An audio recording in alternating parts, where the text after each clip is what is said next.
Wholesale Hotline, where we cover everything to do with wholesale real estate. I'm Jamil Damji. I'm Brent Daniels. And I am Pace Morby. And together we cover the most important parts of wholesale real estate. Lead generation. Conversion of sellers into contracts. And dispositions. Guys, remember when you're watching this show, do us a favor and squad up in the comments. Make sure that you are liking and subscribing to the YouTube channels and in the Facebook group Wholesale Hotline. Most important, we want to know we're doing a great job for you and helping you build your business. So go give us a review on iTunes and or Spotify. So squad up and enjoy the show.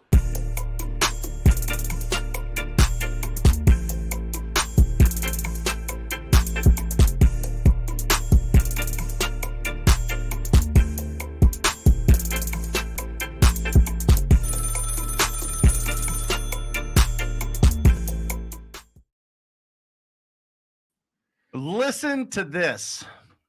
Poor people do the wrong things. Rich people do the right things. Wealthy people own the right things. Ooh, I like that that. That's there, right? really good. That's right. Wealthy people own the right things. It's wonderful. I love that quote. That was from Alex Hormozy. I heard him say that for the first time. I don't know. He was quoting somebody else. I don't think it's an original quote, but I really, really, really like thinking about that because there is a big difference between rich and wealthy. You know what I mean? 100%. There's a big difference there. And we want everybody on this show to not only get rich, but also to get to the point of really building wealth. Rich That's people, when you really are making an impact. yeah, because rich people can become poor again. Oh, yeah. And I've done been this. there. You know, I got rich once, and then I became poor, Mm-hmm. and then I'm back on my saddle again here, Mhm. and I'm working towards building lifetime wealth. That's it. That's the goal, right? That's it. So interesting that you say that. I love Alex Hormozy, by the way. He's the bomb.com of a dude. But Pace says something, and he quoted John D. Rockefeller, Okay. and he said, "Own nothing, Yeah. control everything." Yeah. So I wonder if we can take this one step farther. Mm-hmm. If we could say that are there super wealthy people own nothing and control it all? Is how do we take this one step further? Because I love what Alex is saying in that wealthy people own the right things, but who controls the right things? Got it. Love it. Got Right? it. I see where you're going. Let's see where you're let's go Let's like crack this straight Inception on this. First of all, welcome to Wholesale Hotline number 109. All right. We're at 109. We've got an incredible guest today. Don't we, Pace? Ingrid, one of my favorite people on the planet. You guys are going to love her spirit, everything about her journey. Man, she's been real estate investing for like 25 years. You guys are going to love this experience, this just tons of wisdom. She's been doing this so long. I mean, she just did like her 50th deal the other day and made $255,000. $255,000 on a wholesale deal. Okay. 250.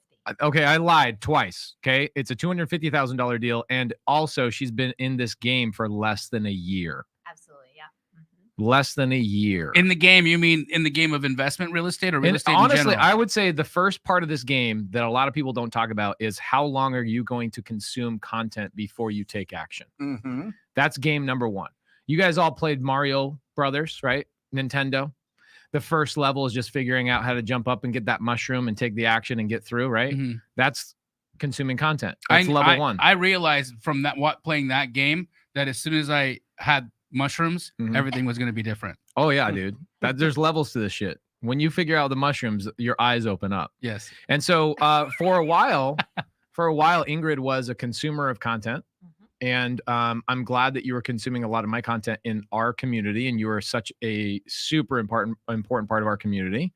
Everybody in here that's a sub 2 student, you guys know Ingrid already. She's beautiful inside and out. We love her so much. But Ingrid, I want you to share your message today. We've got what'd she say? Is her husband saying don't say my wife is hot? No. Oh, mushroom. Medium wave Dave's throwing mushrooms out. I love it. Yeah.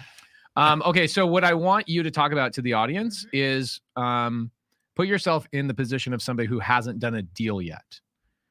Okay. I Okay. was that person. You were that person pretty recently, right? Yep. And for us three, we've been removed from that feeling for a long time.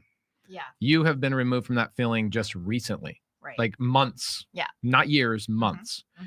And you had what I think most people have for a very long time, sometimes years and years and years, is analysis paralysis. You had it for a little while. It wasn't so much analysis paralysis. It was more like, I want to make sure I know what I'm doing before I really do take action. So Ingrid, welcome to Wholesale Hotline. Well, hi, boys. We appreciate you. Thank you. Will you give a little piece of advice to the people in the audience that are maybe in that mode on level 1? They haven't figured out how to eat those mushrooms. So the mushroom eating, funny you say that, because I did that for the very first time ever in my life. Oh, really? Yeah. After you did your first Never wholesale deal? public, but hey. Yeah, actually, technically. Wow. Yes. When I turned 40. Really? Yeah, that was like the big thing. What is it, legal in Denver? Mushrooms? Yeah. I think in Oregon. Or maybe it was just a tea. It Yeah. was just some tea that There you go. made it really beautiful to look at paintings. Oh, I but- love it. Okay. I love it. But yeah, I am actually, I just learned to say something differently because I just finished listening to Secrets of the Millionaire Mind. Sure. Great book. It's a great book. And I realized that I'm not a know-it-all, I'm a learn-it-all. Mhm. There's a difference because a know-it-all person is has more attachment to being right than actually growing through what they may need to grow through. So I'm a learn-it-all. Mhm. I want to your point, I want to consume, I want to understand everything because I want to make sure that I can pivot for whatever may come my way. Right. And as a result of that, when I joined Sub2 end of January last year, I was in all the Zooms. I was watching all the modules. I wasn't like Uncle Lanza. I was actually in those modules learning. And towards the summertime, I recognized that my cousin was in Sub2. Yeah. David Diaz. Yeah. Yeah. Mr. David. I love David. He's a teddy bear. He is my husband's cousin. So I was like, hey, dude, what are you doing on this Zoom? And he's like, I'm in this too. So when we had an opportunity to talk, and I was like, yeah, I've just kind of been watching and trying to figure out what my next step needs to be. And he's like, well, I already have like cold callers, but I don't have a lot of time to like follow up on the leads. And so I was like, well, let's combine. And so at that point, We call that squatting up. we Ingrid. squatted Squatting up. up. Mhm. Mm-hmm. But we actually created an LLC together. So you did. we went beyond that. Yeah. I mean, I've known David for a while. Obviously, I'm married to his cousin, Mark, and he's just a really, really, really great guy. And from there, we started meeting weekly, figuring out what we're going to do. And then that's when I started being more consistent, actually taking action and like picking up the phone. And I think I only got cussed out twice, Mhm. but for the most part, like everybody was really cool with me Yep. on the phone. And I Yep. was like, what am I fearing? And from there, ended up locking up a property by September. So it took a few months for me to like, I'll say consistently call, but my consistency was only about 2 to 3 hours a night, maybe 4 nights a week. That's a lot. That is a lot. Really? That's a lot. Yeah. Are Oh. you kidding me? It's tough to get people to go for 15 minutes, Yeah. let alone 2 to 3 hours after work. Yeah. I mean, that's when things start to happen. I mean, Yeah. that's when you start building up that momentum. Yeah. You know, we talk about it here. You're either being proactive or you're paying for people to call you or you're getting referrals, Yeah. right? Mhm. That's the 3 ways to get business. Mhm. And so you were getting after it. Who are you calling? So we were calling direct to sellers, people who had some kind of blemish, right? The tax liens or pre-foreclosure Got it. or something, Mhm. HOA lien, that sort of thing. And found a guy who had lost his job. In fact, and I put a little risk into this, so it was totally not in my nature.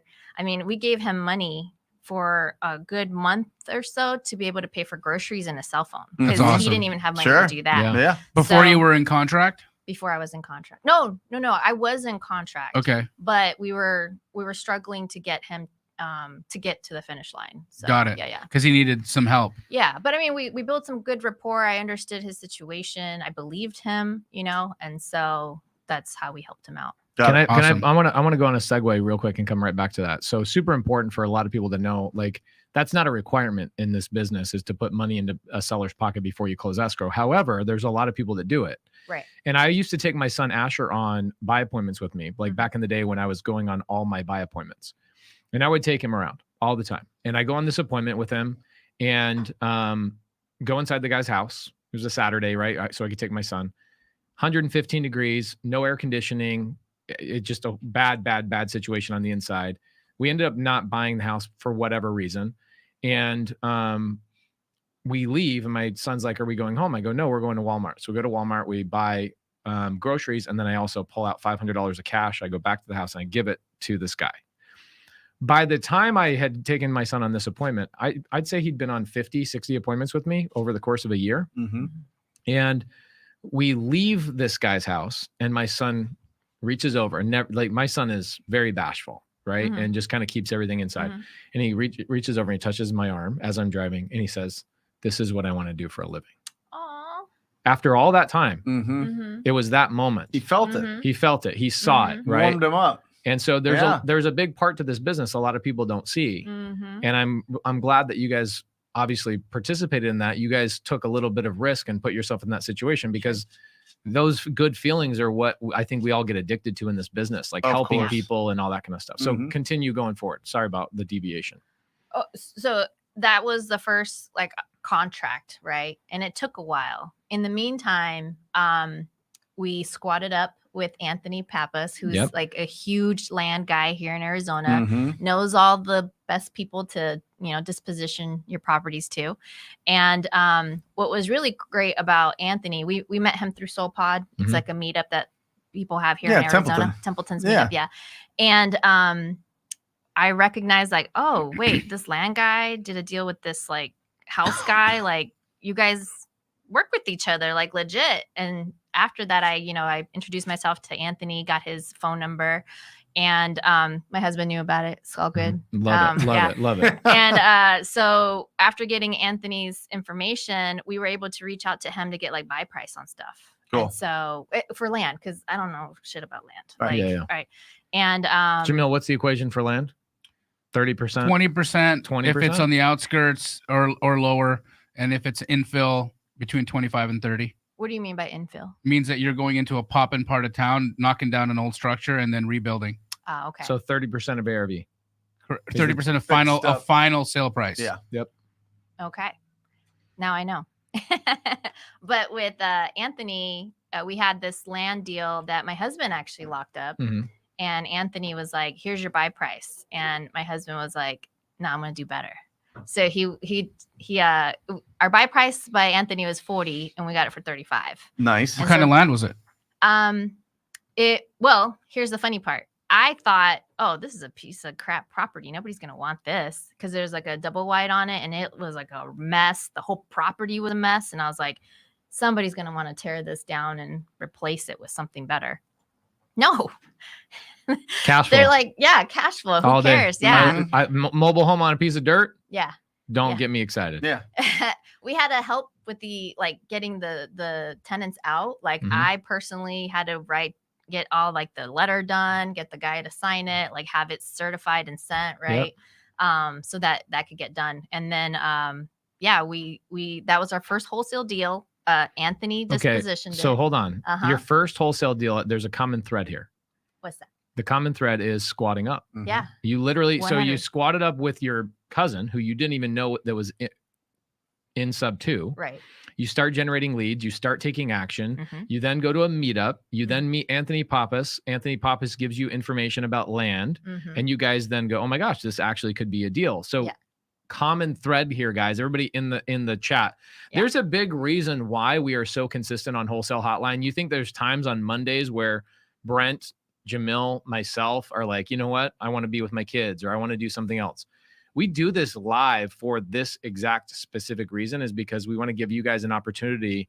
And your phone actually went off as an alarm to remind you to jump on Wholesale Hotline. Mhm. I see you in the chat every single week Mhm. Mhm. because you see the power of squatting up and how important it really is. That's how you got your first deal. Yep. Taking action and squatting up. Correct. Okay, so you got your first deal. Mhm. Now there's a couple of guys. I don't see them in the back thing though. Did I text you the link? Yeah. I Okay. sent it to them. Tell those knuckleheads to get in here so we can call them in here. Knuckleheads, get on this. We have link. Ingrid has a deal she's going to tell us about, guys, and then we're going to jump into Q&A today. Do we mind if we make a quick announcement? Are you able to make the quick announcement? Have you already made the Are we quick allowed to? announcement? I don't think we're not allowed. That's They're not allowed It'll to have to even be- say anything about it? about the thing. Blah, blah. Yeah, we're not allowed to You say. can't tease it? We can't. I specifically.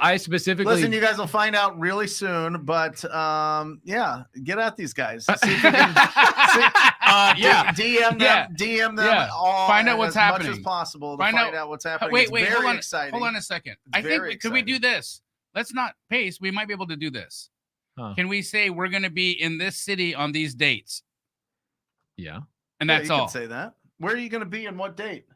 Miami. So something's happening in Miami, Oh, okay. Yeah, March 25th to 27th. got it. It's a thing. Yeah, It's a big thing. yeah, Sometimes people say it's 10 big things. right. And it's been a dream of Pace and I Yeah, to talk on the big thing. yeah. And Well, looks like you finally got granted the right to do it. Okay. We're gonna get in trouble. One thing while we're getting these other guys in here, I want to tease two things. Okay.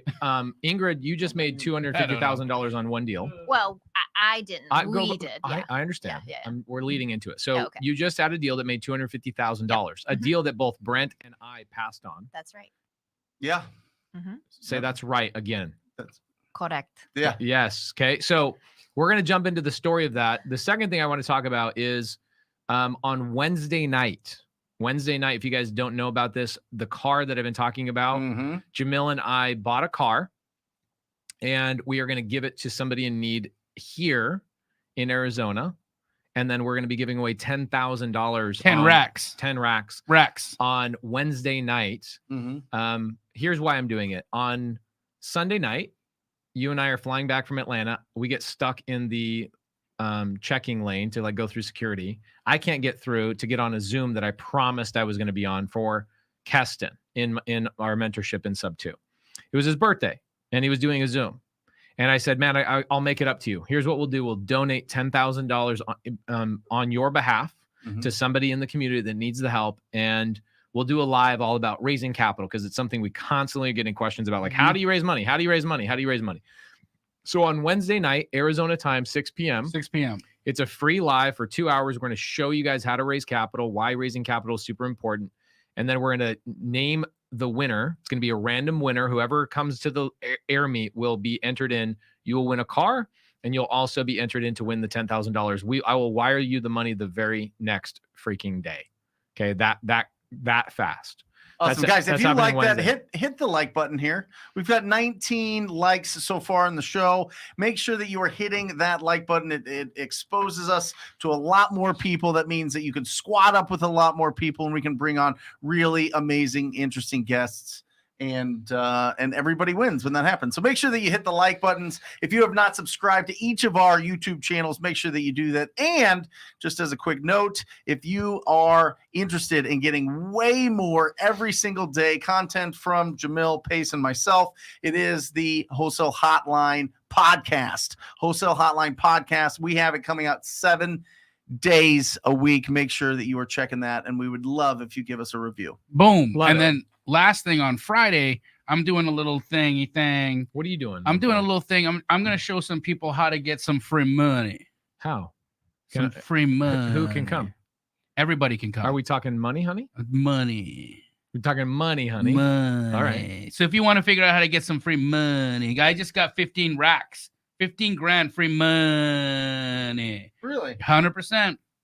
Just hooked up with my homies and they put me right down the path because I've been having some tax problems again, just getting all messed up with my corporate structure. And they were like, bro, like, please sit down and listen. So we sat down and listened. They actually laced me up and then they laced me up with another 15 grand. So I got some free money. So if you guys are down to find out about that, Pace and I will be doing that on Monday at 10 a.m. Sorry, Friday at 10 a.m. Awesome. We are? Yep. All right. I'll be Friday there. at 10 a.m. Okay. I think the link's going to, you guys get the link from Emily? Yep. Love it. Love So it. Yep. Anthony and Dario are Okay, on so there. we got the boys here. We got 3 guys that are going to come on the stage. But what I want you to do is in 3 minutes or less, I want you to set the stage of why we're bringing these boys on and what you guys all accomplished together. Okay. Okay. So squatting up, pivotal to making money here. First of all, this all started with, I think, actually Sunday service, because I remember I saw my text Everything messages. always starts with Sunday service, Ingrid. So Come on. Cody and Pace pulled a pre-foreclosure list. I do believe it was shared the next day in Wholesale Hotline too. Is it? So this started. So on Mhm. Sunday service, my podcast on Sunday nights, Mhm, I January. Mhm. I'm a jerk, and I bother people, and I pull free lists and give them away. I know. How dare you?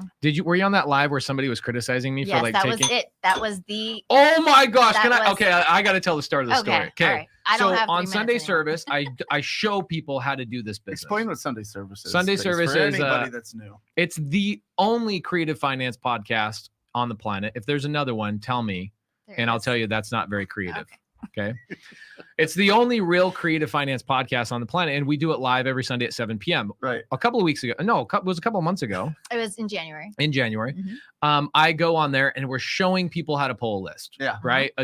Which list? Do you remember what it was? Pre-foreclosure through batch leads. Love it. Pre-foreclosure through batch leads. Because Yeah. at this time now, pre-foreclosures are back. Yep. Mhm. Right. The government finally came to their senses in Arizona and said, all right, you guys can kick people's asses out of their houses that aren't paying, whatever. Right. So what happens is I am pulling this list, and as I'm pulling the list, I'm just kind of riffing off the audience and having a good time, because it takes a couple of moments Yeah. to actually pull a list and then skip trace it and get the phone numbers. Right. So this guy comes in, and do you remember what he says? Um. Can we get back to doing something constructive? Mhm.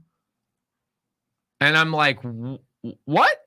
I'm literally going to spend $3,000 or $4,000 tonight. Mhm. And so I go off, and every other word I said was constructive. I go, I am constructively taking money out of my constructive pocket Right. and constructively skip tracing. And I just kept hammering and hammering and hammering until he left the live. Yeah. So I pull this list, I upload this to Dropbox, and then I give it to the sub 2 students. Right. And why do I do this? I do this, one, because I want to show people how to do the business. And two, I'm encouraging my leaders like Ingrid to then have other non-sub 2 students reach out and say, let's squat up on the list. Mhm.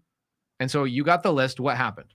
Well, Dario had already been taking action. He did driving for deals, and at the time, he couldn't afford to skip trace it. Okay. So once again, that go-giver, right? Like me and David were like, let's just skip trace it for him and send it to him. Love it. Right? Like, so that's what we did. We had a couple leads that didn't like really work out. And then I actually reached out to Dario. I said, hey, do you want to work this list? Because I know he needed lists. And so Right. he said, yeah, absolutely. And I kid you not, I think that same week, that was what, like Monday or Tuesday, by Friday, he had this lead. Dario, yes. Yeah. Dario, we're going to bring you on here We're in gonna just a bring you on minute. in just a second. So Dario he gets the list what day? It might have been Tuesday. 'cause So he I think gets it that's when he Tuesday. posted. Following Monday, he has this lead. Friday. Damn. Tuesday to Friday. Damn. Yeah. this lead we're talking about, the big deal. Yeah. I'm Uh-huh. going to write down some questions because I want to hear what Dario's like Yep. flow was and all that kind of stuff. Yeah. But let's get through the He story. said he started at the bottom instead of the top because he's like, I'm sure everybody starts at the top when they call. Interesting. And so he started at the bottom. Yeah. And then so I'm on the phone with Anthony because he's so amazing. I'm like, hey, this is how much you want to set a good buy price. He's like, yeah, lock it up. And so It was that fast. yeah. So people argue with me all the time. Uh-huh. Okay. But this is something I've been doing with Jamil for years is that I get a lead and I immediately go to Jamil. I go, what's my buy price on this? Right. And my first 100 deals I sold through Jamil. Mm. And I was like, it's made my life so easy that all I had to do was focus on lead generation. So that's what you guys did. You focus on lead generation. Mhm, You squatted up with Anthony, who's really good at land valuing. mhm. And you go, what price should I lock this? This is what the seller wants. Yeah. Anthony immediately goes, lock it up. So you guys lock it up. Yep. Mhm. Then what happened? Then I think that's where a lot of the drama happened that actually Anthony kind of sheltered me from. Mm. So we're under contract with the seller and we had a end buyer who then left, who Mhm. said, no, I can't take this to the end. Was this before or after I turned it down? It was after. I first Was it called before you. or after you called me first? I called you first, yeah. And then Thank you, Ingrid. yeah. And then afterwards, well, because if Anthony's When did Brent like, that's a Brent good turn price. it down? I wasn't involved when Brent turned it down. Some of you talked to Ryan Zolan, who I do the Millionaire Anthony. before. Yeah, Yeah. there you go. Anthony probably talked to Ryan. He sent it over to me. I said, hey, you might want to talk to Luke Rotfold, and Luke Rotfold bought it. And by the way, I'm going to be earning some nice interest on this deal, by the way. Are you staying involved? Of course. Bro, you better pay me back for this list that I constructively paid for. Did Ryan get his hands in that deal as well, or no? I don't know. You would know better than I would. I think Anthony did. No, though. Anthony, like, again, I was sheltered. All I know is that the first buyer walked out, and so then he reevaluated the like what the deal was actually worth, and realized I locked it up too low. And so he calls me. He's like, Ingrid, I have some bad news. I'm like, oh shit, what? He's like, our buyer left. I'm like, okay. And he's like, you want to hear the good news? I was like, oh, there's good news. And then he tells me that he locked it up higher. Yep. And I was like, oh, that's why Anthony's the man. Yep. I love it. So you guys had a buyer walk away. Don't be afraid when a buyer walks away. It prepares you for an amazing set of news. You guys sell it at a higher price. What was the price you guys locked it up at? 1.3 million. $1.3 million. And what kind of land is it? It's in Beautiful. Sedona. It's in Sedona. Tell me about it though. So Has red dirt. So Zoning, size, what's the scoop? the plan Some that was points. already prepped, it was for 10 units, 3-bedroom, 2-bath, 1-car garage. And when you just do the simple math, like 1.3 divided by 10 units, like, oh my God, the price is really good for Sedona, right? Yeah. Like, Oh yeah. just like the typical home assessment for me. I was like, okay. But 90% of the foundation was already poured. All the permits supposedly had been good to go at that point. Found out some drama around, like, how quickly those permits needed to be actioned on. And then, yeah, I mean, honestly, Anthony took it from there. Like, he's my guy. So you guys locked it up at 1.3. You sold it at 1.55. Amazing. Okay, so originally, so you got who's involved here? So Dario, Let's bring Dario and Anthony up Anthony. here. Dario. There we go. There we go. Boom, boom, guys. Welcome to the show. Unmute yourself there, or we'll do it. Both I got y'all yourself. Dario, you up, dog? Yeah. There he is. There you go. Anthony popped on his Android. Anthony, switch over to a laptop or something, dog. Turn your Android off. Dario, so you made the call, right? Yes. Where did that call go? Okay, so I'll try to keep it so simple. I've been watching a lot of your videos. Thank you so much for your videos, for your content. Jamil, thank you so much for your content as well. I'm learning how to comp properties. Pace, thank you so much for providing that list that day. And Ingrid, just for helping me and supporting me and all this process. And Anthony to taking it to the next level. So, so simple. It was like, as Ingrid mentioned, she sent me the list. I started calling. By that time, I was using Google Voice, which, like, that sucks, but but it helped me. I got like half an hour to make calls every day on Google Voice because it crashes every day. So it was my chance to shoot the shot there that day. And I put the list from the bottom to top because everyone else goes from the first to the last. So I did go to the last for the first. And it was The like first shall be last, and the last shall be first. Wait, was he hand dialing? Are you, Yeah. were you hand Yeah. dialing, Dario? hand dialing on a Google number? Like you literally just took this thing here and you put in a phone number and you press call and you talk to somebody? a little bit faster, but I didn't have a dialer. So I used Google Voice and the spreadsheet. So I was just copying the numbers to Google Voice. That's it. That's it. Somebody, Corey G just said one call away. That's absolutely the truth.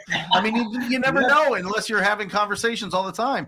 You never know when the conversation when you're going to have that conversation that all of a sudden you make that 42,000, that 250,000, that 100,000, that 5,000, that 500, whatever it is. You know, when we're building our business, we start off on faith. Yeah. Faith that we can do this. Faith that what we're doing is the right thing. But when you cross that bridge to it being a fact, your brain changes forever. And then when you do it, when you make it a giant, massive, huge deal, we call that over 50K, joining the 50K club. That is when things really start going and really start. All of a sudden, you start thinking, you're probably thinking, I can do like a $500,000 deal, right? I can do a big. I was like, why am I not focused on land, honestly? Right. So, Well, here's the thing that's really cool about this. Dario ended up at one point believing how much was he going to make? 10,000. He thought he was going to make 10 grand. Because that was our first buyer. Okay.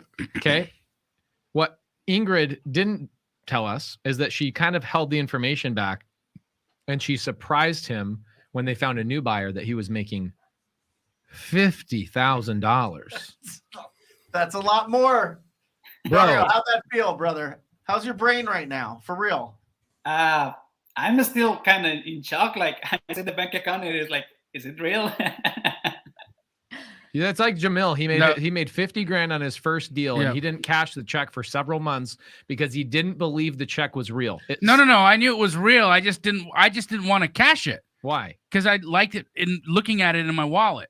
And then somebody told me that they expire in 6 months and I better cash that thing. So I did. Yeah. But it got to a point where it was like there had creases in it. Yeah. Because I opened it and looked at it so many times, it was like starting to get flimsy, and it was a mess. I want to before we go into a little bit more questions, and I think we want to, this is a Q&A for Wholesale Hotline. So I think what I really love about Ingrid is she has a lot of real estate experience. Mm-hmm. And so I want to be able to open it up for Q&A. So guys, in the Q&A, we've got 600 people watching right now. Please fill us up with some Q&A. We're going to start picking those out and letting Ingrid have a chance to answer some of these questions. Ooh. One, I want to congratulate you for being a leader. I'm proud of you. Thank you. I told you this on a Zoom in front of a lot of people. Don't make me cry. I'm so proud of you. I love watching you take action. I love watching you love on so many other people. You genuinely care, and you show it by your actions. And I can't tell you enough how proud of you I am. Oh, thank you. Papa Pace over here. But look at this, like Dario, Mm-hmm. he didn't have money to skip trace. Mm-hmm. And you and your cousin took it upon yourselves to take the go-giver attitude and say, we're going to help you out. We're going to help you out. We're going to help you out. And not only that, but you could have, this is an interesting thing. And I want to point this out because I've seen this go the other direction. Mm-hmm. You could have easily hidden this from Dario that you guys made all this money and he would have been just as happy with $10,000 as he is with 50. Ooh, man, I believe in money karma. Mm-hmm. Okay. It's not the kind of energy I want to attract. Jamil is going to be writing a book at some point. I think it's going to be happening pretty soon. And what's the name of this book? The Energy of Money. The Energy of Money. And I can't tell you, Jamil talked about this on Saturday. We spoke at Justin Colby's event, and Jamil talked about the residue that good money and bad money leave on you. Mm-hmm. And you have good residue on you right now. You have great karma. Well, the way that you attract more opportunities to you like that is by continuing to bless people and to provide opportunities for other people to win, right? You can't stop that snowball. If you look at the lives of the most successful people, you'll see a trail. Mm-hmm. And you'll see a trail of help, Mm-hmm. support, benefit, everybody around them. And that's all you need. Those are the breadcrumbs you need to show you what it takes to get out there and crush it. So Ingrid, like, not only did you take the first step of, okay, I'm going to take action, but now I'm going to take that action and I'm going to go bless somebody. I'm going to follow the instruction. The assignment was, hey, great, we have this list and you all in sub 2 have it, but the assignment is to take this and share it with outside the community. Mm-hmm. So Ingrid does that. She shares it outside the community so that she can attract more people to that vibe. Dario answers the call and does and eats the frog, right? That's right. And not only does he eat the frog, he's been watching us, listening to us, doing the things. He says, you know what? I'm gonna hack this. I'm gonna start at the bottom of the list because why not? And I'm not going to let not having a dialer stop me. Nope. I'm not going to let not having a CRM stop me. I know my Google Voice only allows me to make a maximum of 30 calls a day before it crashes. So I'm going to use my entire janky setup to go make $50,000 because I have belief. Then, not only that, they squad up with somebody else who has an expertise in the subject matter. And Mr. Papas, who I personally know, he's a fantastic gentleman. He brings to the table the knowledge and the experience required to knock the deal out of the park. And that you guys did, right? What an incredible story. What an incredible result. And what you guys have proved to the 600 people that are watching is that you are literally one call away. Squatting up does work. This community is not a single community. It's a community of everybody helping everybody. And that's what this is about. We're 3 different people, 3 different coaches, yet all of our communities interact with each other and love on each other and help each other grow and take it to the next level. That's the business. That's the business. That's the win. Anthony, let me ask you, buddy. So you see this deal come across your desk or your text message or whatever. Your Android. And your Apple Gang. Okay, there you go. Apple Gang. Got it. Okay. And you see this. What's your initial reaction? What do you see here? Are you seeing that this has potential? Did you have to dig into it? What with your expertise in land, talk to me about that. Yeah, dug into it a little bit and saw potential right away because I have a couple builders down in town that were looking for something similar to this, including Luke, like you were saying. They've been saying, hey, find us something in Sedona, Flagstaff. We need it bad. Yep. So I ran numbers real quick, pulled some comps in the area, and I saw potential. I was like, I'd rather swing the bat and be wrong than not take this opportunity and run with it. So you told Ingrid and the team, go lock it up. Ingrid knows a thing or two about locking up deals, so she goes and you got the paperwork done. You talked to the seller. Who's the one that walked the seller through the paperwork? So initially, I talked to her first to make sure she, we build rapport and she trusted me that we could close the deal. And then because the paperwork got I'm like, what's the right paperwork for this? I want to make sure we don't dismiss things that I'm just not familiar with. Right. So Anthony Jumped sent in. the contract, but I reviewed the contract with her. There was one question on there that I couldn't manage her objection to, but everything else we were able to get cleared up. And I think they had maybe a 5-minute conversation after I reviewed the contract with her, and then it was signed. Amazing. Yeah. Absolutely amazing. Dario, I need a $50,000 loan, bro. You still got that money? Well, since Hey, we're private money lending. if we're hey. asking for favors, Are you raising hey, capital? Mr. Papas, I'm currently in the process of doing my darndest to build as much affordable housing in South and West Phoenix as possible. If you come across any lots in South Phoenix or West Phoenix, please call me. In fact, here's what we'll do. We're going to pull a list this Saturday. Yes. I'm going to pull a list of all the land deals, all the vacant properties in South Phoenix for you. I'm going to give it to the sub-2 students to team up with Astro and TTP students. Yeah, let's go, Because guys. Jamil? you actually have one. I have a lead. You You have do? one right now? Well, You have a lot under contract? I'll not buy under it. contract. I said lead. I didn't say Okay, contract. let's what's get the it. story with it? Should we call him right now? Should we lock him up right now? Well, I'm still working on him to bring down his price. What is Okay. he asking? Too much. How What do is you it? know? How do you know it's too much? Because I talked to Anthony. Okay, but Jamil's building down there. Uh-huh. You should definitely show it's Jamil what's going a on. multi-family lot. It's a 3 property. But I think the problem, and this is what Anthony told me, is that around the property where you have other multifamilies are all single Mhm. story. So you need to ask for A variance? a variance to go up. Got it. That's difficult. He's right. Anthony's right. Anytime you want to change what's already existing, Mhm. it requires a whole process and investment that doesn't guarantee a return. Yeah. So But check this out, because this person I know formally, Mhm. we're very familiar. He's actually a PML of mine, Mhm. and Private money lender. oh, sorry, private. I've cleaned his lot twice now, and haven't pushed him to pay me for having that cleaned up. So it's one of those. So you have scratch leverage. yeah, I'm hoping. I don't know. Well- Landscaping isn't that much, but It's just leverage. to really look at this thing from a high level, right? Mm-hmm. 7 years ago, Luke Rodfold made his first cold call. All right. And Working Luke- for who? Luke is my working with me. He was his soon-to-be wife was on my real estate team, my traditional real estate team. We would go out, we would door knock all the houses looking for listings or looking for deals that we could just lock up if the property was rough. She liked being an agent, didn't really like the cold calling aspect of it. He picked right up, right? Doesn't do a deal for 6 months. This is Luke Rothfeld. Doesn't do a deal for 5 months. I think it's 5 months.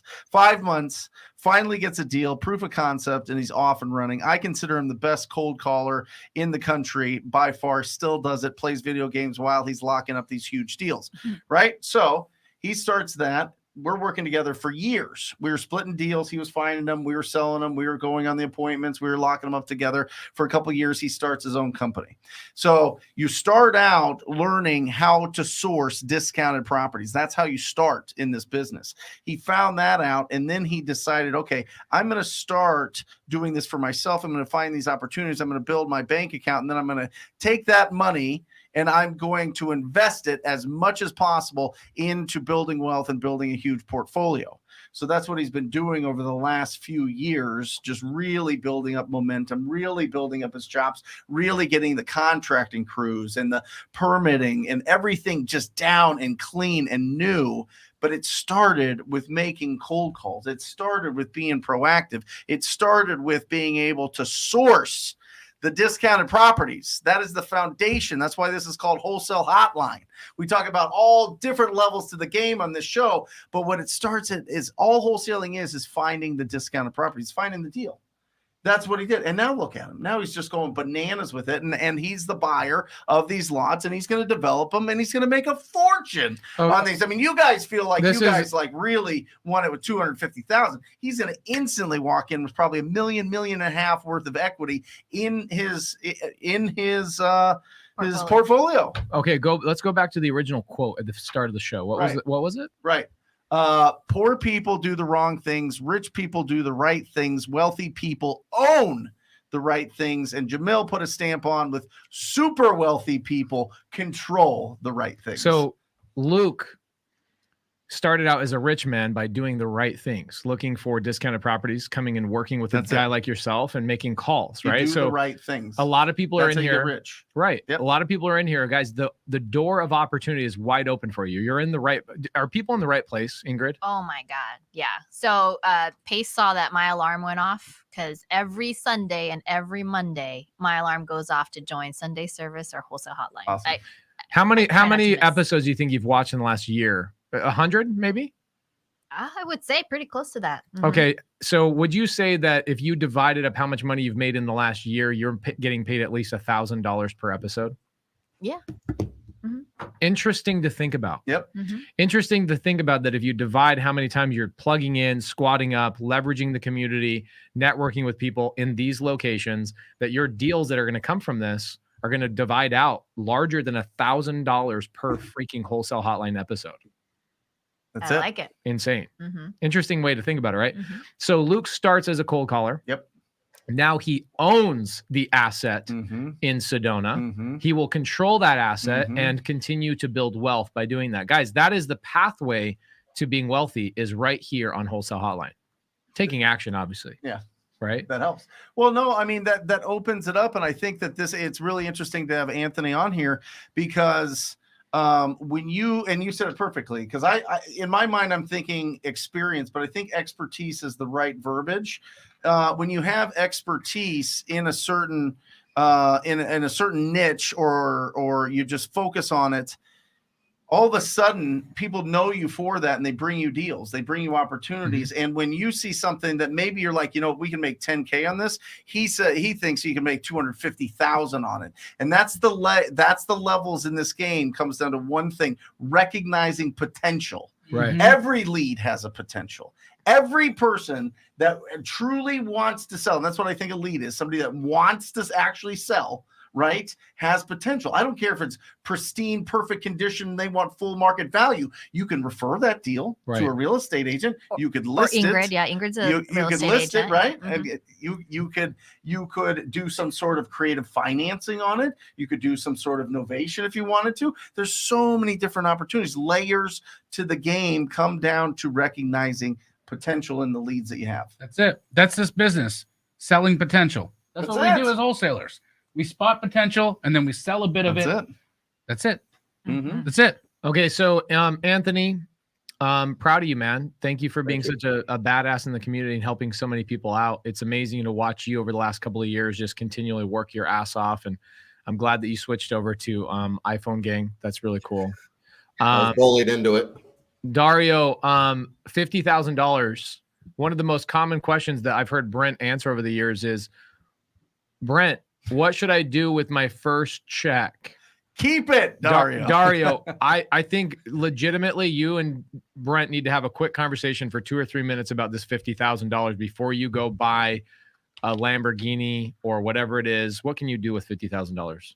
You invest in yourself by getting more expertise every day, or leveraging expertise by either getting a mentor, a coach, somebody that you're squatting up with, whatever it is. You can leverage expertise. That's what really, really, really successful people do, right? And make sure that you're investing in lead generation. I mean, that's what that is going to be everything, and double down on what got you there, right? Triple down on it. Keep making the calls. Stay humble. You got to wake up tomorrow with the mentality that you had before you got the check for $50,000 that I have zero money, I have zero leads, I have zero opportunities. I need to hunt for my family today. That's the mentality every single day. You go with that, you can't lose. You literally can't lose. Yeah, my acquisition guys, this is where they failed, right? I for a while I had acquisition guys that would average between $12,000 and $18,000 a month take home, and they're working maybe 25 hours a week. Sure. When they get a big check, 10 grand, 15 grand, what typically happens with an employee mentality They versus go on vacation. PTO. PTO? Paid time off. That's 100% right. I could tell you the laziest times in most acquisition people's lives are right after they get a big juicy check. Next thing you know, they're in San Diego for a week and a half. They've got this, they got that, they got whatever. That now the problem is they not only have to come back, but they have to remotivate themselves and build that momentum. Right. Momentum is so critical for mindset, don't you think? 100%. It's funny because as soon as I get a wire, I feel broke. Why? Well, why? Because it's when I'm getting the wires that I'm feeling good. It's like when I know stuff, when my pipeline's coming. But the moment it hits, the moment my wires hit, like I'm like, I gotta do this all over again. Right. It's time to make more wires. It's time to bring more wires. And it's like I'm not even counting what's in there. I'm only looking at what's coming. Right. And I think that's the key, right? What a lot of us do when you have employee mentality is you're living off of what's in there. You're always on what's in there. And what's in there is where you get your capacity to live, your capacity to travel, your capacity to enjoy things. It's what's there. And you don't necessarily understand that your capacity to receive is exponential and limitless. And it's because of that you rest in those positions that get you ultimately down back to zero. Love it. Well, so we've spent 45 minutes here. The thing I was excited about was not only talking about your deal, I was really excited about having you on here and helping out with some Q&A. Yes. So I would let's keep Anthony and Dario here on the screen. Matt, can you make our screen a little bit bigger and put those two handsome guys? Yeah, there you go. And real quick, guys, I was unable to put my link for our Friday, our Friday live on how to get some credit, but that's in my bio on IG. So if you guys do want to sign up for that, it's in my bio on IG. Awesome. Love it. Okay, cool. So let's go through some Q&A. I'd love to have Ingrid actually take a shot at this, because I think what's fun is that for the last year, you've been here watching other people get their questions answered by us. Yeah. And you probably never think like, oh, I'm going to be on Wholesale Hotline actually answering that and being behind the screen and seeing what we see, right? Yeah. So let's get some Q&A going. Go to that one. Start with Jamil. Make sure that it's a really hard one. Like I want it so hard, Ingrid just goes, I don't even know. I will say, we went to that clever investor thing, and you're like, ooh, the mentor has become, the mentee has become the mentor, or something like that. I was like, oh, that's such a nice. It was great. She was in the audience, and they started, basically Cody Sperber's up on stage, and I'm up on stage in a panel. And we go out into the audience and we say, hey, here's a really challenging deal. What would you do with it with creative finance? And of course, Ingrid, being in a creative finance mentorship, she stands up and answers the question better than anybody on the panel did. I mean, these are like attorneys for creative finance. Yeah. You're a badass. No patience. What do we got? And I think you can also. Oh, this one's great. Yeah. Ingrid also is a licensed real estate agent, guys, so she can speak to both sides of this. Also, Ingrid, for people that want to look you up, how can they look you up? On Instagram, Ingrid, spelt with a Y, INGRYD_Hernandez with a Z at the end. Ingrid_Hernandez. Perfect. Mm-hmm. Put Love it in it. the chat, maybe. Yeah. Hey, Jamil. I am a licensed agent and wholesaler. I'm thinking about locking up listings for some agents so they can bring their off-market stuff. What do you think? Well, I'm trying to understand, Daniel, what's the exchange here? Because it's not really clear to me. Maybe you missed the line, or maybe I'm not reading this correctly, but you're thinking about locking up listings for agents. Okay. In what capacity? Are they sending you on a listing appointment? Are you generating the lead for the listing? I need to understand what locking up listings for agents means in exchange for them to bring you their off-market opportunities. So, I'm unclear. I understand agents bringing you off-market opportunities because I survive off that. Our whole company survives off that, and that's a real thing.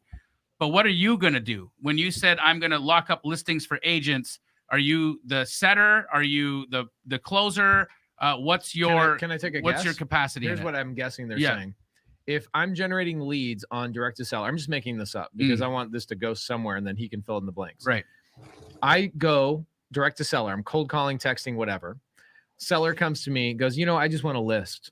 I just want to list my property. Okay, great. Well, I've got a realtor that I really like. My wife has been sending you some stuff, which is great. she's Thank you, amazing. by the way. You Thank you, allow Laura. me to make love to my wife every night instead of working on real estate, which is It's great. been 6 weeks, right? Not Yeah. quite. No. So nothing's been happening. Anyway, so I then send a referral to that real estate agent, and that would be locking up listings.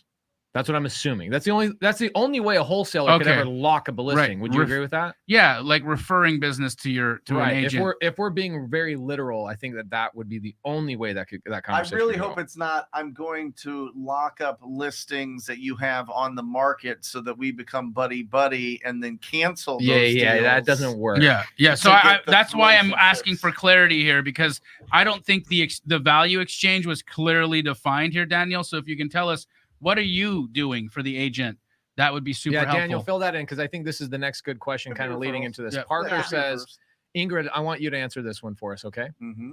If I come across leads where the seller wants to list the property, can I legally get a referral fee from a realtor if I bring the lead to a realtor?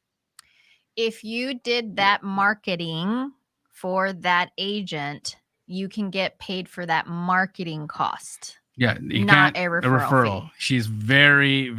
I love how Ingrid answered that. That was spot on. Could an spot agent? on. Could you, as an agent, yes, can you go and find somebody that is like Dario and say, Dario, I want to pay for your dialer. I want to pay for your lists. I want to pay for your skip tracing. I want to get all that stuff.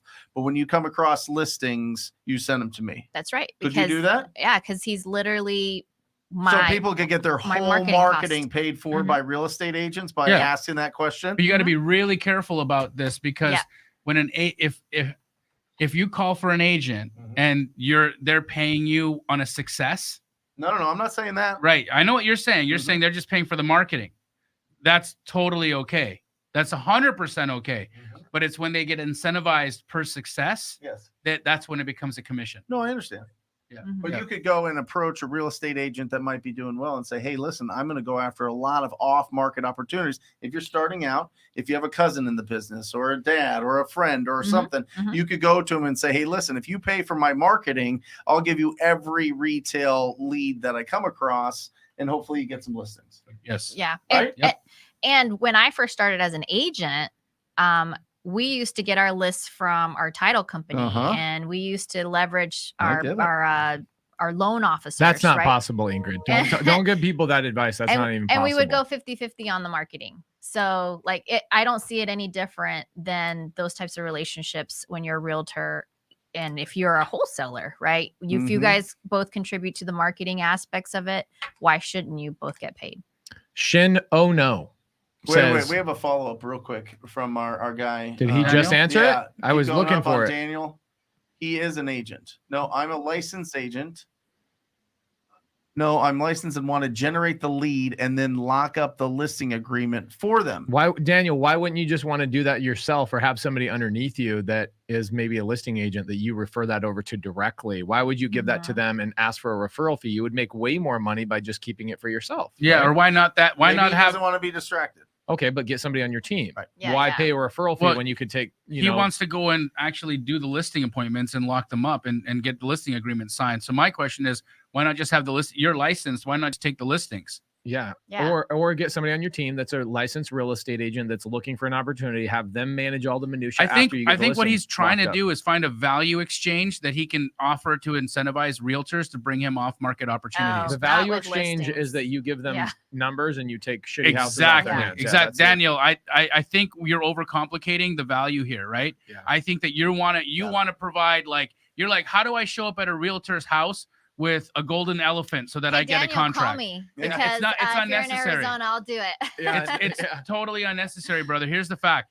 The houses that these agents are referring to us that are off market, distressed, derelict houses, they're not financeable. And most realtors, 99.9% of them, don't know how to manage that deal. They can't because they know they list it on the MLS. There's no FHA. There's no conventional. No lender is going to lend on this piece of crap. Open Door doesn't want it. OfferPad doesn't want it because they're too difficult situations or the houses are too bad of condition. So now there's only a specific kind of buyer that this deal is going to work for, and it's going to be one of us. We went to dinner. We went to lunch actually yesterday in Dalton, Georgia. Georgia. Realtor Tina, who's looking for some multifamily deals for us. Tina says, so I had a deal the other day and I went to the house, couldn't even open the front door. Hoarder house. Yes. Tried to go in the back door. Couldn't even go in the back door. Hoarder house. She's like, I'm not listing this.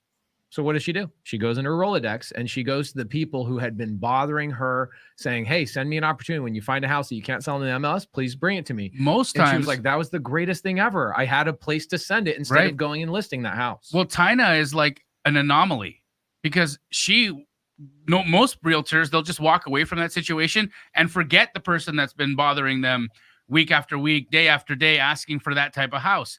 That's why you always have to continue with the follow-up. Okay, but this is the second part of the story. Yeah. I said, okay, so you already knew this person. She goes, no, I get hit up all the time. 99% of the time, it's somebody different. But there was this one person that followed up every other week, Yep. always following up every other week. So she just sold the deal to them. That's the key. For Dario and Anthony, do you guys mind putting in the comments section, if you're able to, your guys's IG, just so that people can squad up with you? Anthony, especially if they want to do some land deals here in Arizona, and Dario, if they just want to squad up and hang out with you and meet you, and you know what I mean? Make sure that you guys give them a way to contact you guys. Here's what I'll do. On Saturday, I'll pull a list for my sub-2 students, all for land deals that Jamil wants to do, Mhm. and I'm going to give it to you. Okay. And I want you to be the gatekeeper. Hey. I'm going to give you a list. I'll spend like $3 or $4 grand for you, but you need to pay for Nobu every time we go to Nobu or something. Okay. Yesterday we go on this jumbo jet coming back from Atlanta to whatever, and we walk into the jet, and the lady goes, "Sir, you're going to the right." I'm like, "Yeah, I'm on literally, my seat was 54 rows back. Biggest plane I've ever been on. Mm. You're on 54C. I'm like, all right. So I'm going right. And I'm thinking you're going to come with me. And she goes, sir, let me walk you to your pod. Mm-hmm. I'm like, what? Homeboy got a pod? I got pod. You got a pod, bro. I was You in a left pod. you left me back there. You had your own pod. I had a pod. Listen, Jamil, it changed my life forever. I fly first class every I time. never That is do. something I splurge on, and I love it. I love it. I love it. I So love check. it. I love it. Thank you. So good. Let me right? tell you my first class experience real quick. You'll remember this. I've never flown first class. So one time I get upgraded to first class, right? Because we fly so much. I get upgraded. There was no first class tickets available. So he's going to sit coach. I'm sitting coach. I always sit coach. Sure. I don't care. And so Jamil always is sitting up first class. Mhm. So there's no first class tickets available. I get upgraded. And I look at his face as I look at his face as we get on the plane, and I'm about to sit down in my first class chair. And I just take my ticket and I hand it to him. And he's like, "Are you sure?" I go, "Of course I'm sure." I'm I'm such a baby. I'm like, even when I have the chance to fly first class, I end up getting. Yeah. Sadly enough, we just booked our tickets for Miami for that thing that we're not allowed to talk about. Yeah. And we have an exit row, so that's like ghetto first class. Oh, I like that. Yeah. I like that. It's the best you got when you're in coach. The exit seat, that's first class. So I will pull a list for land. I'll pull a list for land on Saturday. Okay. I'll skip trace it, give it to Ingrid. So anybody that wants to work with Ingrid, please DM her on Instagram, Ingrid_Hernandez with a Z. Please reach out to her. I will spend the money. You guys go do what Dario did. Take action. Start with the middle of the list, though, because I'm sure Dario is going to start at the bottom of the list. And reach out to Dario and Ingrid and say, how should I call and what should I say? Like, reach out to these guys and you guys can make some money together, okay? All right, so here's a great question. Shin says, when you cold call or text as a real estate agent, how and when do you disclose that you are the agent so you can stay out of trouble? Ingrid, this one's all you. Well, when I've spoken to potential sellers, first of all, as Pace has taught us, either you're going to treat this as a hobby or as a business. Mhm. So I don't cold call. I have people cold calling for me. And then when you have a warm enough lead, then I get the lead. When I'm speaking with a seller, first I want to know how serious they are about wanting to sell. Right. And I generally say I'm a licensed investor. Yeah. So that's the way that I approach it. Ooh, I like that. And then they ask, they'll ask more questions about that. I recently had a property, actually another squad up situation with me. There's a flip we're doing in Paradise Valley. The person who reached out to me, somebody I do know, and they know I'm a realtor. But what I asked them to do is first think of me as an investor, Sure. and then I'll let you know what I could do as your listing agent. So generally speaking, I give them all the options. Love it. Here's what you would do if it was a cash deal. Here's what you would do, or how much you would make and walk away with if it was a creative deal. However that needs to be. Now I'm having to include the Morby method. Oh, yeah. And then we Don't have talk about the listing. Morby method, Ingrid. Nobody knows about that. All right, cool. Secret. Yeah. It's a secret. So I love to just say, if you are a serious seller, here's all your options, and you don't have to go to anybody else. Yeah. I have all your options for you. I am the gatekeeper. I am the buffet. Just choose where you want to eat. This is very much that's the Monique Walker approach. If you guys want to go watch that episode, it's a phenomenal episode. Mhm. Monique Walker and you Incredible. probably make $1 million a year or more together. Mhm. I love Monique, but I love watching you guys make more money together. Like you and I are traveling around the country, and I'm driving, so I can't make money. I'm driving, always, and you're over there. I don't know where to go. I just made literally. If I follow you for 4 seconds, we're going the wrong direction. Yesterday in the airport, I'm like, bro, where are you? We're this way. Anyway, so go watch that episode with Monique Walker. Type in Wholesale Hotline Monique Walker on YouTube. You guys will go see that episode. You can see a little bit more. The thing that she's missing is she's missing the creative finance element. Yeah. Which I love that you have that. And I also think that you're leveraging the community more than anybody that's a realtor right now. And I love that. And you're just starting. Yeah. I see you're just starting, but you've caught it. You catch the vision. You're going to crush it. Well, and with my business, although I know that Wholesale Hotline is to like, hey, how do we wholesale more? The way that I approach my business is how do I keep this? Yes. And then I think about how do I wholesale it? So that's usually my approach. Awesome. Okay. So a couple of things. Medium Wave Dave, you know him. He's amazing. He is amazing. He's a fellow mastermind student with you. Ingrid just lit everyone else on fire. It's a scorched Mother Earth. Basically, anybody else that comes to that seller that has that house, they're going to say, well, I'm an investor. Mhm. They're like, okay, well, Ingrid can list my property. She can be my investor. She can even partner with me on the deal. Yep. She can buy it with me and buy it from me and give me terms at a higher price. There's so many opportunities that you have that you bring to the seller, which is really, really cool. Okay. A lot of squatting up going on tonight, guys. Yeah, go ahead. While you're picking something, can I pick your brain a little bit? So let's say that you're out there and it's somebody that the property's dated, right? But they want that high price, right? It's not something that that really makes sense as like a wholesale deal or a fix and flip or adding to a portfolio. It's probably going to go to an end buyer or something, right? What approach do you have? What are you going with? Are you going with listing? Are you going with creative? Are you going with, because you said the buffet, how do you approach somebody that this is a dated property? I mean, it's not like pristine, brand new built, but they still have expectations of a lot of price, right? So that one, I'm already thinking potential novation. Okay. Or secondarily is just a step 2 or seller finance hybrid, because I can give them the price they want if they can give me terms. Right. So those are the two. So what would you approach? What would be like the terms that you would throw out? You know what I mean? Because I talk to a lot of students that are, well, I don't really know how to throw out terms to them without like offending them, of being like, well, I won't put anything down. I'll pay like $500 a month for like forever. Yeah. You know, or whatever. Like, how would you structure something? So generally speaking, on that first call, I let them know that this is even possible. Okay. Because I think the first call is this even possible? Am I crazy? Yes, most sellers are crazy, but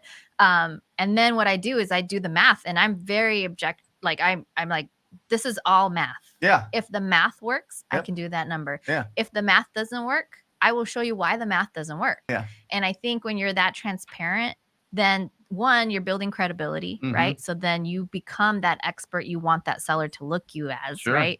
And then secondarily, then you can really feel confident about closing that deal. Got it. Because if the math works, then you should be able to find cash or lending, however it is that you need to get the deal done. Okay. And then you work it from there. Got it. So if it's a owner financing on that, you want to give them their price, although it needs some work to it to be updated, but you want to give them their price. Yep. How do you, what are you giving them a down payment? Do you start there with the negotiations? Do you go, how much do you need per month? Like, how are you pulling it out of them to see if this is a good creative? You know what I mean? Yeah, The most important thing ever before you even get there, she's got a deal right now in Chandler. How's that deal going, by the way? The Chandler deal. Oh, no, that went poopers. Oh, did? Okay. Yeah. Well, so it was brought to me the same way a lot of deals are brought to me, and I go, well, what's the income? Yeah. Right? Because if you don't know what the potential income on a creative finance deal is, there's no way you can. You mean rent? Yeah. Rent or Airbnb. Yeah. Right? Or whatever it is. So with that deal, it was a $1.5 million property. And by the way, I'm not afraid of the millions anymore. So holler at me. Yeah. Love it. But part of the problem was that the people who actually do luxury Airbnbs could not give me the data that supported their income. So they were saying it should make between 126 and 150,000 a year. Right. And I was like, okay, pull me the data. Tell me how you support that. Yeah. You know, because I understand it's somewhat of a conflict of interest, right? Because they want to manage it.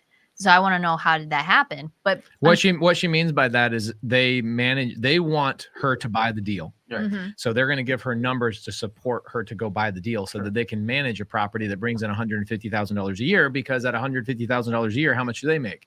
20 to 20, sometimes 20%. 20% is a luxury. A luxury. Airbnb. So they're going to bring in 30 grand a month or 30 grand a year on her buying an Airbnb. And And so so the owners?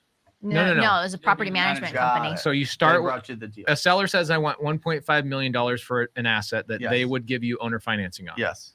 The value does not matter. Yeah. The value does not matter.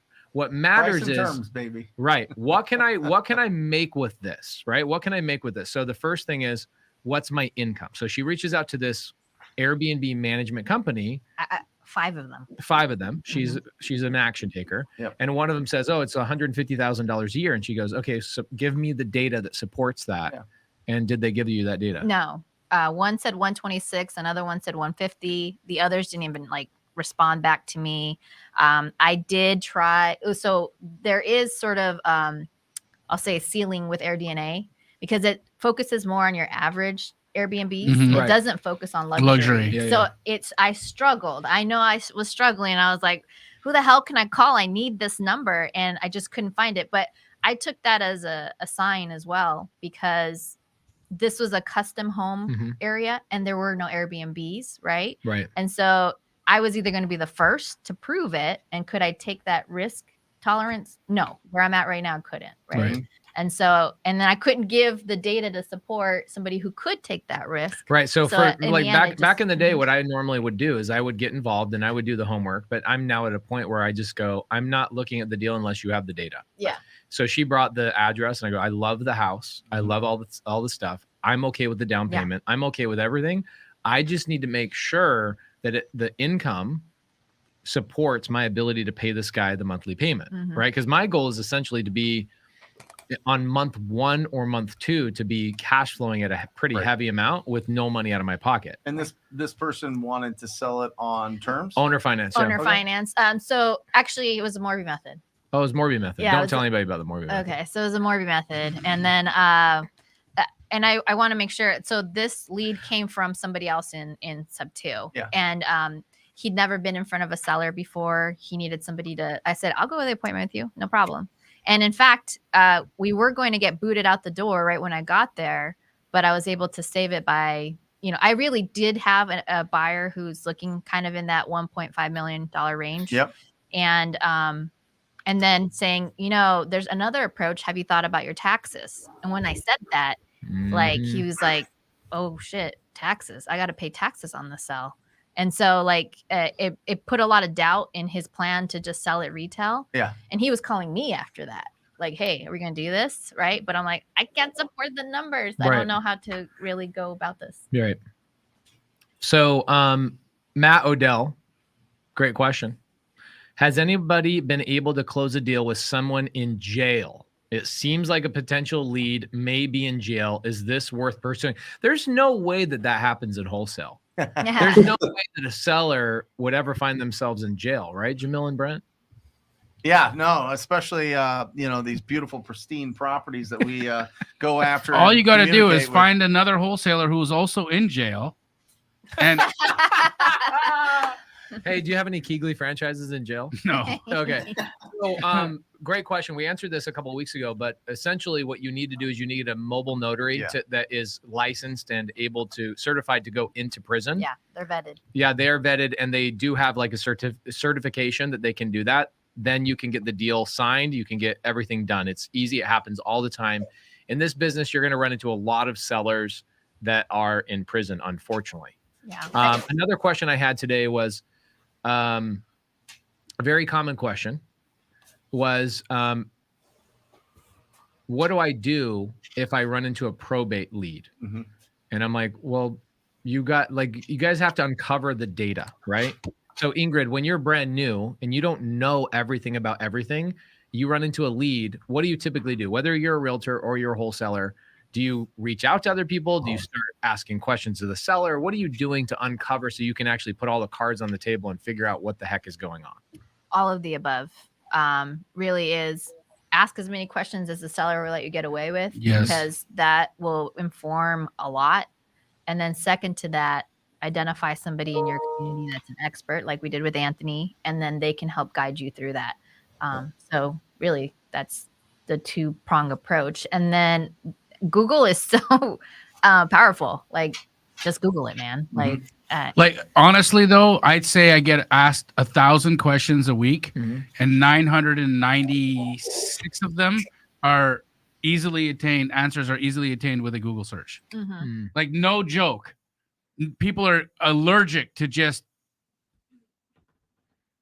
asking Google. Yeah. I'm going to be honest. I actually prefer, and I'm grateful that people are like that, because all I have to do is be 1% better than those people, and I gobble up all the deals. There was a point a couple of years ago where I go, I'm really not even that smart. Like, how am I buying this many deals? I'm like, oh, because I actually use the resources directly in front of me, and I actually go find the answer. Yeah. So being resourceful and like actually taking action and networking and squatting up with other people and leveraging stuff. Probably the most important question I get, though, is how do I protect myself from people taking advantage of me when I am squatting up? Right. So was there a fear mentality because you came from being a licensed realtor to jumping into wholesaling?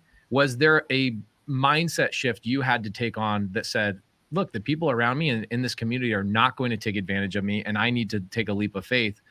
Walk me through that, or did you already have that? Well, I'll even take it a step further. Me and Dario, we never even had anything on paper.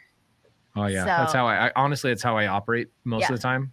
Yeah. And I think that this community is so small, like your character and how you act in it is going to get out. Right. So as much as you think like, oh, again, back to karma, like back to like the energies that you bring, like that is going to bring it to you. Like I've had several people reach out to me and like, I'm super transparent, like 20% if you don't have it under contract, 50-50 if you do. And if I want to keep it, then we'll talk. Right. Yep. Like, what does that look like? Yep.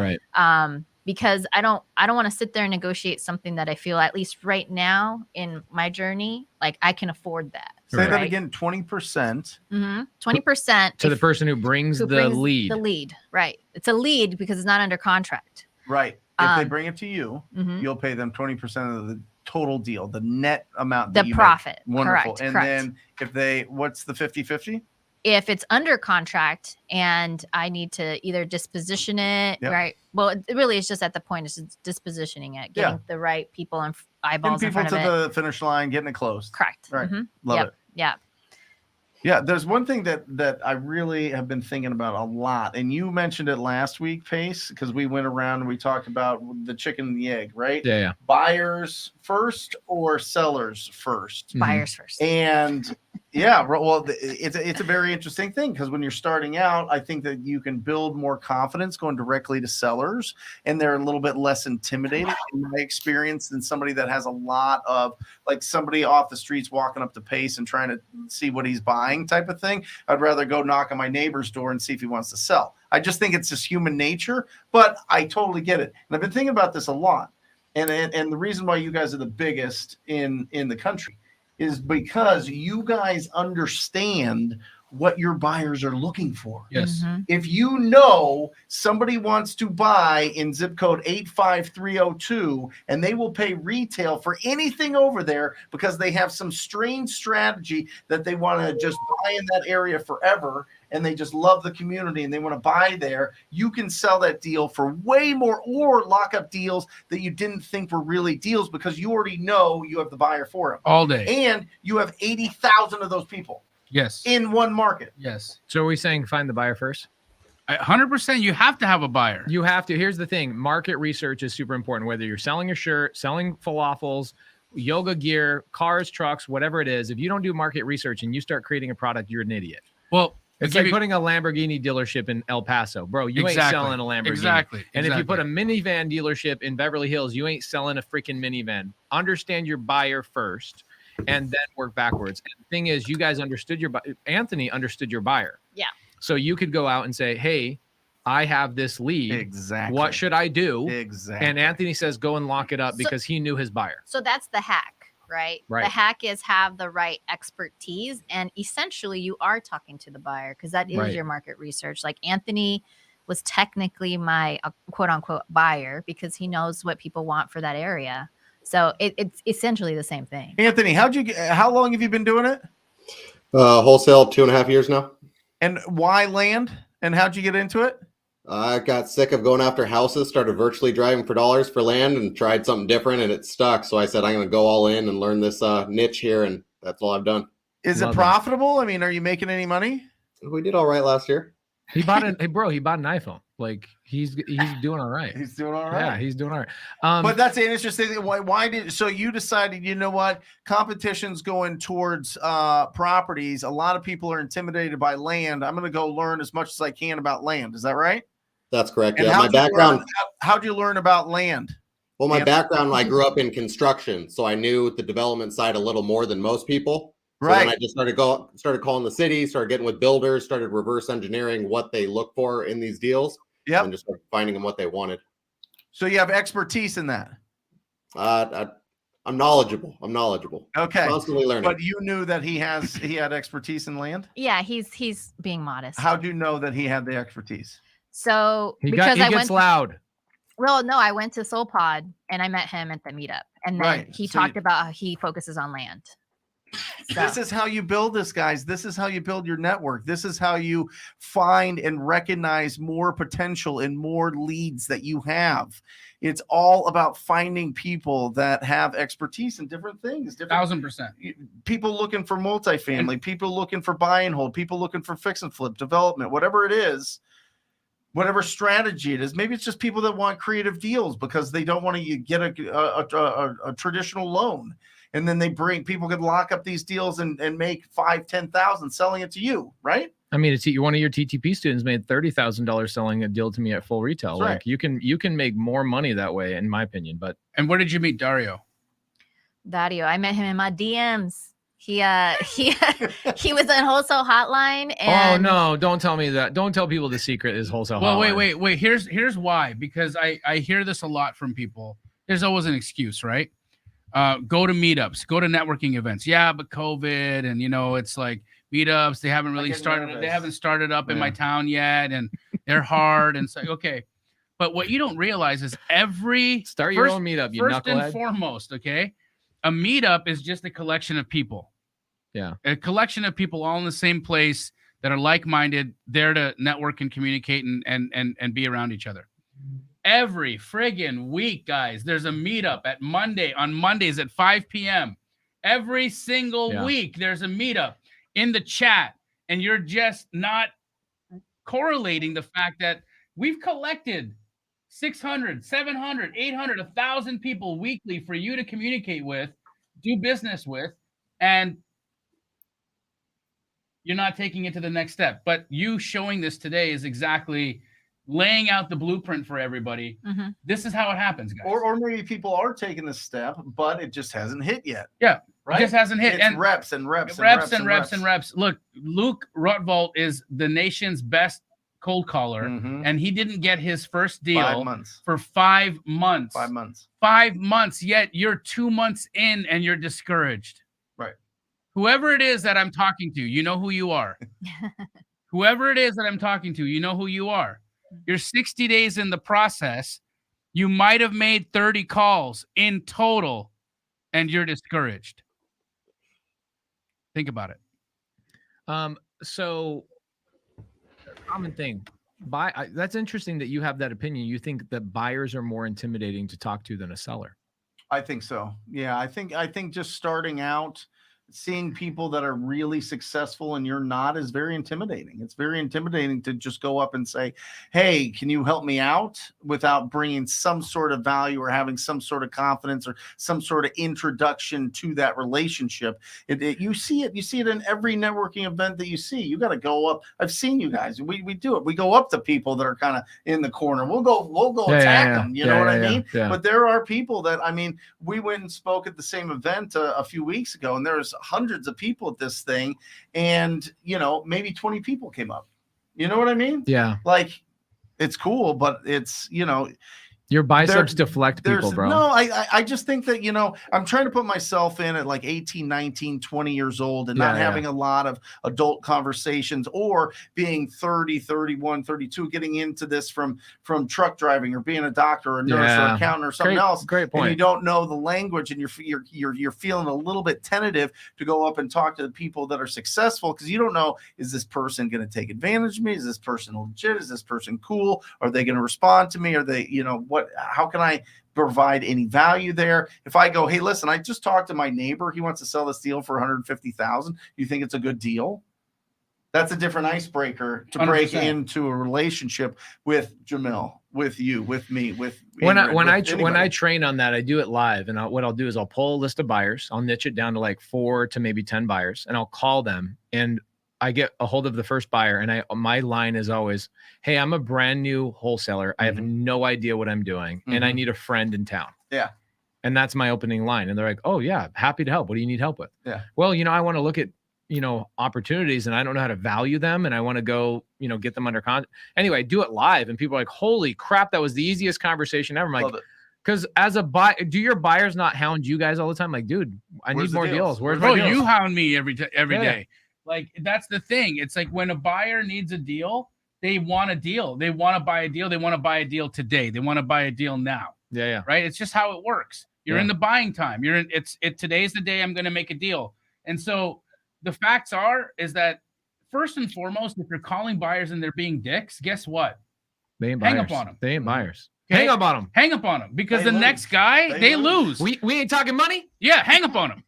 Right? That's it, though. Just don't even fuss with that, because the facts is that There are 99 other people that are kind, gracious, and are willing to talk to you like a human being. And thirsty. And they want business. They want to do business with you. Yep. So don't put up with bullshit. Yep. Don't put up with people that are not going to be polite and give you time and share with you their skills and their expertise and their knowledge, because they're not motherfucking worth it.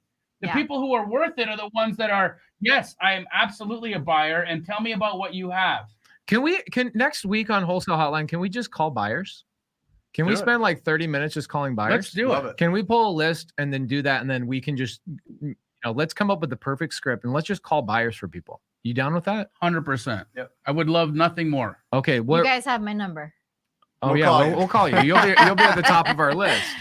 I mean, Or the bottom. you'll be at the bottom. Started from the bottom now. Now we're here. You made Yeah. $250,000. Okay. So where should we do it? Where should we pull a list? Of buyers? Yeah. Because it can't be Arizona. It's too easy for us. Right? People think we're cheating. Should we do it in North Dakota or something? Texas. Houston. Houston? I like Houston's Dallas. too nice. Soggy. Houston Ooh. is very soggy, and people are very people are kind of cutthroat in They're Houston. wet. Yeah, they are wet. And when you're wet, you cut throats. Yes. Mm. What What do about Houston? I'm down with that. Houston? Yeah. Or Dallas? Either one, but let's choose the hardest place to call buyers. New Jersey? Oh. Where are people the most unhappy? Definitely in a cold in state. America? Yeah. Michigan. Massachusetts or Maine. Guys, next week we will be calling buyers. We will show Getting you. everybody from Here's what we're gonna do. Massachusetts. Wenny, I see you in here, Wenny. I want you to mark it down for Kelly Hanno to do a graphic. What we're gonna do next week is we are going to pull a list live, and we are going to then skip trace that list live, and we are going to call buyers and show you guys how to find buyers. Just remember, East Coast is 3 hours later. Okay, Yeah. so we gotta do. We got to West do a Coast. West Coast. All right, sorry guys, we got to do West Coast. West Coast is the Washington. best. Washington, Cold. that's good. And what we'll do is we'll show you guys how to verify that they're real buyers, that they're not just a look. I sell deals to wholesalers. I buy deals from wholesalers. So what I'm about to say is not a negative thing, but we're going to show you how to verify that they're not a wholesaler and they're an actual cash buyer. And we will then call those people and ask them the questions and come up with a script. I'm sure we have a script. Do we have a TTP script We're to talk talking to to buyers? Oh, bro. Do you have one? I am a script. I know, but Yeah. can we create one so people can put it on their thing and Yes, do the we'll thing? create it live. We'll create it live. We will craft it live. F it. And We'll then do it live. we will mint an NFT of it. Let's Yeah. do it. All right, guys. So that's what we'll do next week on Wholesale Hotline. Utah. That's too easy, guys. I'm Mormon, so I speak Utah. Yeah. And Jello, ice cream, Jello, Fry sauce. fry sauce. Is that Mormon? Oh, bro, Mormons consume more Jello per capita than any other any and ice cream. Ice cream capital of the world, because Mormons need vices too. Yeah. You know what I'm saying? Yeah. No weed, no mushrooms, no alcohol. You got to consume something. Soda. Oh yeah, and soda. What do we call it? So We call it soda. pop. We call it pop in Utah. It's pop thing. That's how I know you're not Mormon, Bo. When Bo says soda, I know you're not Mormon. We say pop. Pop. Can I get some pop? So guys, we got time for a couple more questions.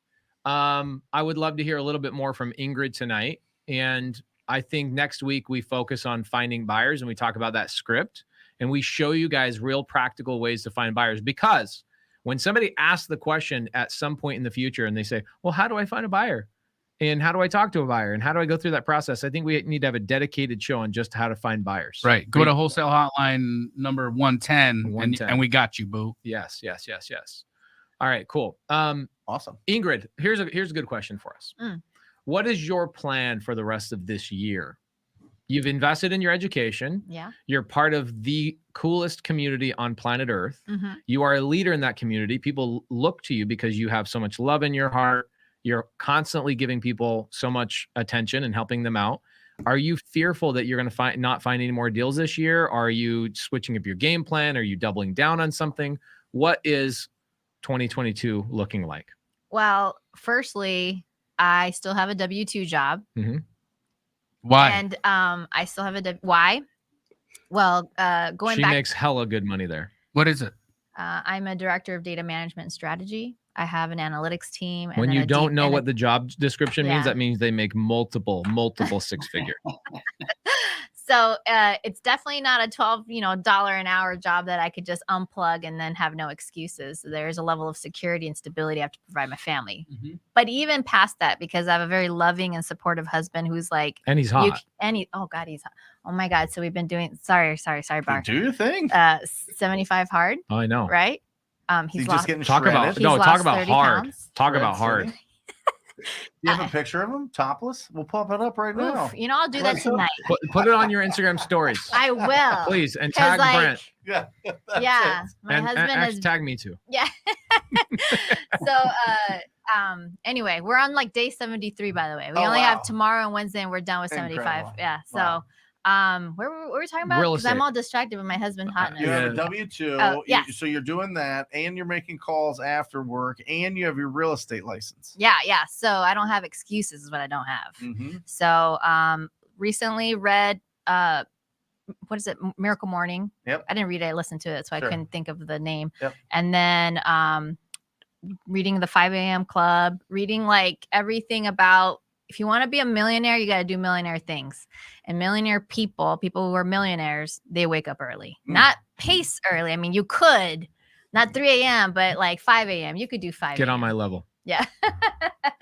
And so I'm a 4:30 guy myself. Surprisingly, one of the most like things that nobody knows about Jamil, homeboy will text me at 4:30, 5 o'clock in the morning. I know a lot of successful people. You probably wake up earlier than 99% of people On I a know. Sunday, Very early. every day. Yeah. 7 days a week. Yeah. Oh, Yeah. I'm not playing. He's not a sleepy boy. He'll stay out all Yeah. night long, going hard all day long. We're flying all over the place, speaking, blah, blah, blah, blah, blah. Yeah. And you'll wake up at 4 o'clock the next morning. It's great. So- Gotta are do you it. saying you're not playing because you're not lying about that, or you're not playing because you got to get up early to hit the Because you goals got to you do the wanna get? things. You That's got to it. do the things. Honest to God, I don't want to face my day if I haven't primed myself for it. I got it. Oh, that's a Tony Robbins thing. Priming yourself is what he You uses. got to be the best version of yourself when you walk out the house, or stay the fuck home. Yeah. And Tony Robbins actually says if you can't dedicate at least 10 minutes to priming yourself, Mm-hmm. then what kind of life do you have? Like, you have to have a life worth living. What do you mean priming? So, I mean, I know what you mean, but well, Tony Robbins explain it. has a ritual, which I don't actually know it as well, but it's very similar to the rituals that like Miracle Morning teaches you, which is about like visualization, gratitude. He didn't talk about exercise when I heard him talk about priming, but I would recommend exercise. And it only has to be like 10 minutes. Like, get on the VR, because that's my new thing now. And then what was the other? Oh, well, Tony Robbins cold plunges. So that's a new thing. Cold plunges. Interesting. But yeah, get up. If you want to be a millionaire, you got to get your ass up early. And so I get up early. I do what I have to do for the priming. 75 hard stuff. Yeah. I go to work. I do, my 9 to 5. And no, my job actually requires my attention. Mhm. So I'm in meetings most of the day. I'm telling people like where we're headed with certain things. And then once I turn that off. You pointed at me because I always tease 'cause people. yeah. I know, but 90% know, of people 90 have a 40-hour work week, work 4 hours. Yeah. Like legitimately, Oh, I I know a lot of people make 6 figures in their corporate job and they spend most of their time on Facebook Yeah. and like doing nothing. Well, Yeah. unless they're like Amazon Lunches and workers where golf. all the cameras are. There's on them, like but 10% yeah. of people that actually work Yeah. 40 hours. You're Mhm. one of those people and you make Yeah. really good money. And then I come home and then I get on the phone and try to find my next deal. I know that for me, on the phone or I'm on the chat, like you should be on the chat, Sunday service or Wholesale Hotline. And my goal is to quit my W-2 job though. But the reason I haven't done that yet, and I know people are like, wow, this was a big assignment for you. Can't you just leave now? Back to that integrity and the right energy. Sure. The manager who hired me, he's a fantastic person, like great human being. And I could not leave him in the middle of a project because I'm running like a huge, $1 million project Mhm. that I have to implement, or at least I feel I have to implement. Yeah. And so that actually, it got delayed a month. So now it's in June. Mm. And so by the time June comes around, I'm like, do I just stay till September? Because then I get my big ass bonus check. Here's So- my thing. Everybody, I give advice to everybody differently. People will do one-on-ones with me and they'll say, should I quit my job? And did you ever watch the Zoom I did with Yatung? Did not. No. Okay, so Yatung, she makes really good money. She loves her job. And she was feeling conflicted of like all these conversations on YouTube and everybody talking about like, you should quit your job, hurry and quit your job, hurry and quit your job. I'm like, why do you need to quit your job? If you love what you do and you can utilize that capital and, you know, all that experience to go buy deals. And so we reverse engineered what she wanted was the financial ability to say she didn't need her job. Right. And she's like, I love my job. It's super fulfilling. I love the people I work with. I make great money, more than most surgeons. I'm like, then why would you quit your job? Just make sure you're doing deals. And so now what she's focusing on is she's just buying sub-2 and seller finance deals from other students. And she's acquiring Airbnb properties. And she says in a 24-month time frame, she'll make more money from her Airbnbs than she will from her job. And she still won't quit her job. Right. She just wants the ability to say, I don't need, which will actually make her even love her job more. Everybody's different. Yeah. That's the problem with advice is every individual person is different. And so you staying at your job is actually a good thing. Yes, absolutely. I do believe that. But I feel like it's a chapter in my life that I've lived for the last 15, 16 years, data management. And I really enjoy doing like things that I did with Anthony and Dario, like helping people get their first deal. Having, I was called an angel sent from God this past weekend because we're going to try to help seller stop her foreclosure. Right. And like, I saw that. That's post. very addictive to know that the proposition in doing this role is that I have more face time with people and understand the value I'm providing, and you get that emotional connection. When you're working a data management role like I do, we do the unsexy stuff in the background so that the Google searches work, right? Right. And people don't think about all the complexity and all the architecture and the framework that it takes to do that. Nope. Now it's just an expectation. Right. I search the thing on the Google and the Google tells me what's up. Where I like having that value proposition with the seller and literally changing their lives, like that for me is the kind of impact I want to have. Helper's high. Yeah. It's the helper's high. It's the drug that I survive on. There's straight to the veins too. Straight to the veins. That relationship. And straight to the bank too. I don't worry about that. No, I haven't even cashed my check. And not, I mean, it's like don't be a Jamil. No, my husband's taking care of it. Anthony's like, I got your check. Don't you want to come pick it up? I'm like, oh yeah. We'll take care of that.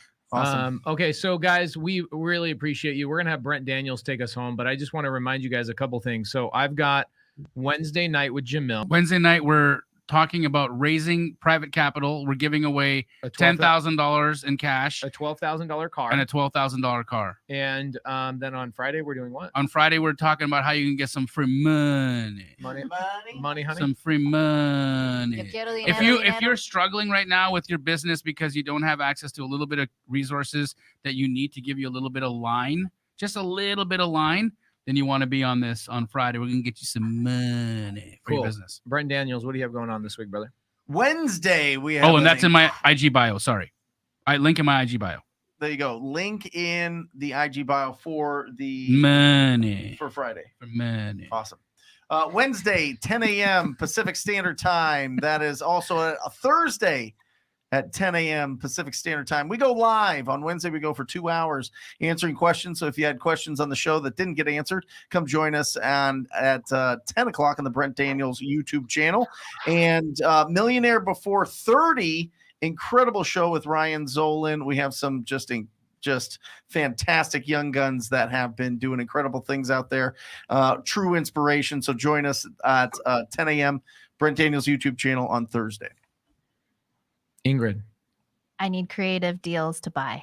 Oh, you heard him, everybody.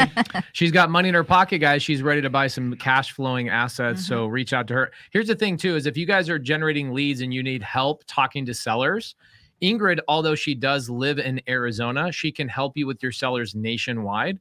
We have multiple Sub-2 students, like you mentioned Lonza at the start of the show. Lonza, who's a student of Sub-2 that never watched the training ever once, just jumped into the community and started working deals, generates millions of dollars just helping other people closing their no equity or sellers that want too much money deals. So Ingrid, at Ingrid_Hernandez is her Instagram handle. And guys, we will see you next week where we call buyers on the hotline Boom. live, and we create a buyer script. We're gonna craft it. We're gonna extract it. We're out gonna of Jamil's forge it. brain. We're gonna forge it in flame Yes. May and the force be steel. with you. Thank you guys. Wholesale Hotline out. Peace. Or just say squat up. So squat up and enjoy the show. Yep. Yep. Okay. 1, 2, 3. So squat up and enjoy the show. What are you doing? I didn't say nothing. Why? I don't know. Okay. So squat up. Or just say squat up. So squat up and enjoy the show. Yep. Yep. Okay. 1, 2.